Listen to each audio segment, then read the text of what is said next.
Hi, I'm Peter Mary, and you're watching The Fun Wedding Guy. Well, today I thought I would share with you two stories about a couple of events that I did in the early 90s that actually became the turning point for me in convincing me that I should actually consider making my career as a wedding entertainer. And the first one wasn't even a wedding.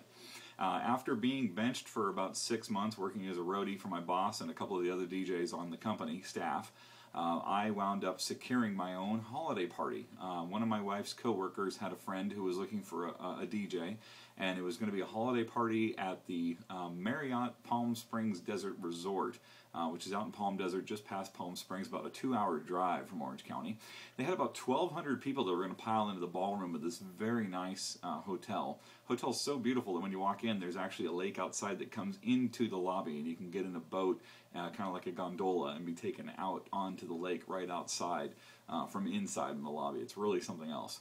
And so they're doing a holiday party there in December of 1992, and they had specifically asked for me, so my boss agreed that I could do the job on my own. He lined me up with, once again, third string equipment, and I piled everything in the back of my red pickup. He even gave me a couple of speakers that were unlike anything I'd ever seen before. They were literally, if they're sitting on the ground, probably like this tall. They were concave on the back and the bottom, so they had wheels in the bottom, and you pull them on handles from the top and roll them out. They were just the most massive Cerwin-Vegas you've ever seen. I think they were 319s, pretty huge speakers. They couldn't fit in the back of my truck with everything stacked in there. I had to bring milk crates for records and a coffin case for the DJ booth. And so in order to make everything fit, I had to put the rear tailgate down and then stack one of the speakers in on the tailgate and then strap it into the back of the truck, holding everything else inside. It was pretty comical looking back on it, but that's what I had to do in order to be able to fit everything to get to this job. So my girlfriend Lisa and a friend of mine John came along to help me with the event, and we piled in the truck and we took off to go do this holiday party. And we get out there, we get all plugged in. We're about an hour and a half before things are supposed to begin, and I'm going through my sound check. And as I go through the sound check, I've discovered that the 2 tape decks that they sent me with don't work. Now, I brought a bunch of tape cassette singles because I had a lot of the new stuff on cassette. I was listening to a lot of cassette at the time, but I also had 2 CD decks. And so all the tape cassette singles that I brought got set up to the side because my tape decks didn't work. I had no tape decks to play with. I had 2 CD decks, and I borrowed a bunch of new and current CDs from my friend John and from a few other friends and some stuff that I'd been compiling on my own. But most of the stuff I had on CD was current music. And of the 2 CD decks that I'd been given, only one of them worked. The other one skipped consistently. No matter how clean the CD was, it would just continue to skip. And I thought, this is fantastic. Then I had a couple of record crates with some leftover records because, once again, this was the third string equipment in music. And all of the records were stuff that dated from like the 80s back. None of it was really current stuff to the early 90s. And so I started playing with the turntables to make sure everything was working and operational. And lo and behold, one of the turntables continuously skipped. I cleaned the needle, I played with the head on it, I kept adjusting it. Nothing would make it work.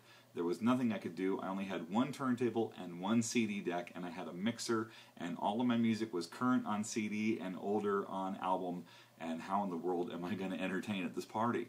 Well, the party was supposed to go about 4 or 5 hours. I think I was probably getting paid in the neighborhood of $150 to $200. That was my take after the boss took his cut.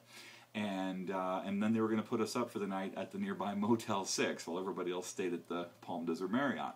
And so I'm entertaining at the party, playing music, I've got people dancing, and when I want to go from one song to another on the same CD, I'm doing talk-over intros while I'm queuing up the song really quickly.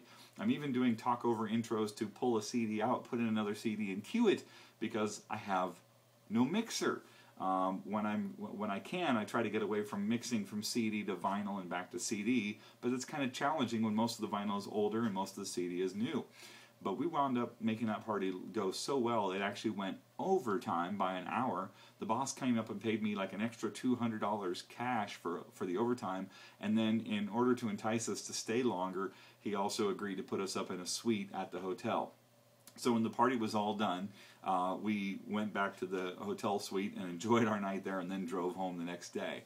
And the fact that I could entertain at that party with broken down equipment, keep my cool, and still be able to mix music from the different genres using the 2 limited mediums that I had was one of those turning points that told me, I think I could do this. I think I've got what it takes to provide the entertainment at these parties. If I had the right music on the right format and with the right kind of equipment that was reliable, who knows what I could do.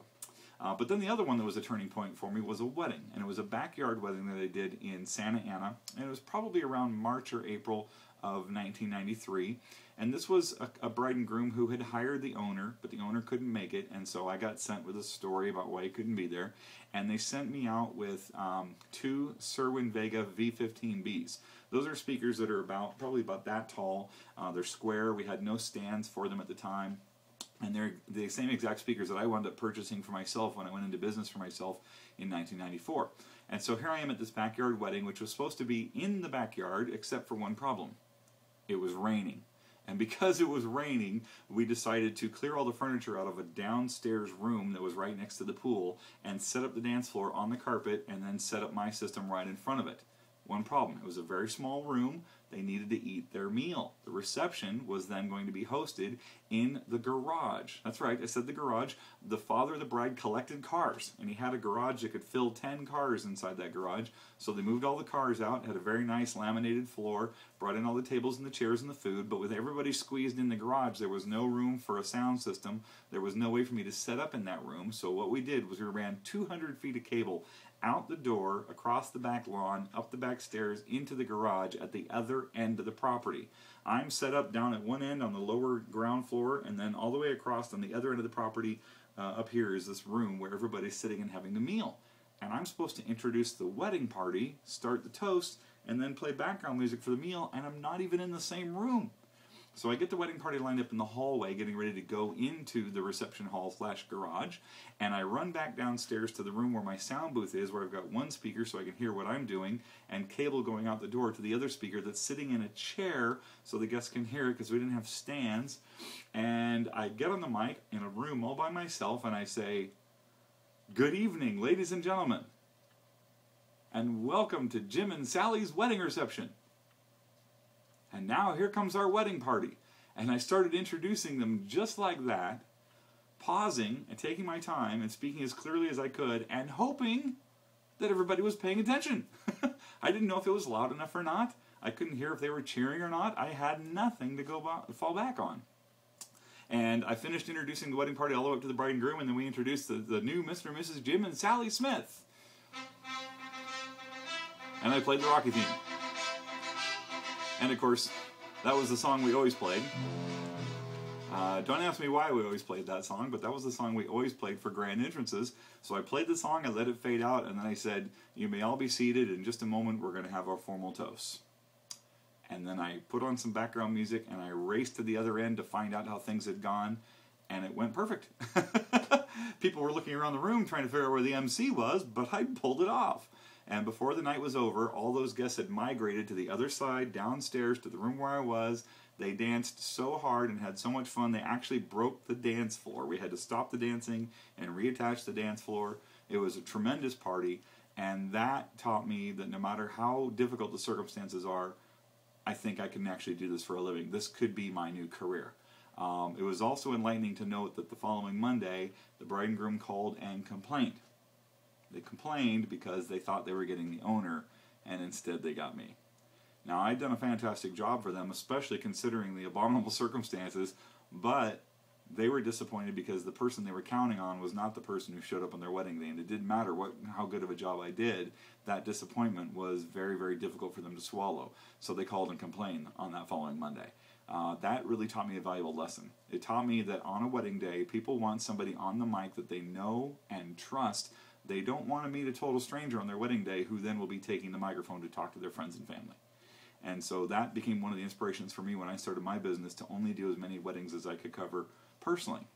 But those two events combined played a very large role in showing me that I might actually have a future in this business, and it wouldn't be for another year before I would actually go off on my own and start my own company, which at the time was called Last Dance Entertainment. And I'll tell you more about that next week. But coming up this weekend, we're going to spend Saturday and Sunday giving you a little bit of a tour of my offices for Merry Weddings Incorporated right here in San Juan Capistrano. So I'll be giving you a video tour of that, talking a little bit about what I do when I meet with clients here.